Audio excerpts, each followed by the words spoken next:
Hero Rajasekhar గురించి ప్రత్యేకంగా చెప్పాల్సిన అవసరం లేదు. ఈ హీరో ఒకప్పుడు సూపర్ హిట్ సినిమాల్లో నటించి తన సత్తా చాటారు. గతంలో ఈయన నటించే చాలా సినిమాలు హిట్ ను సొంతం చేసుకున్నాయి.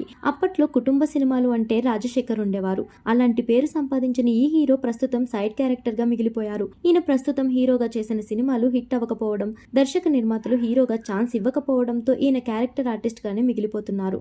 రీసెంట్ గా నితిన్ హీరోగా నటించిన ఎక్స్ట్రాడినరీ మ్యాన్ సినిమాతో రాజశేఖర్ మన ముందుకు వచ్చారు. ఇక ఈయన ఓ ఇంటర్వ్యూలో పాల్గొని తను చేసిన ఒక పని గురించి చెప్పి అందరినీ ఆశ్చర్యానికి గురి చేశారు.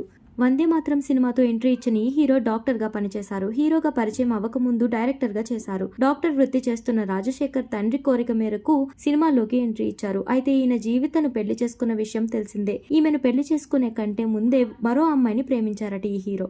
ఆమె రాజశేఖర్ ప్రేమను అంగీకరించకపోవడంతో ఒక రోజు తాగి బాధలో మునిగిపోయారట.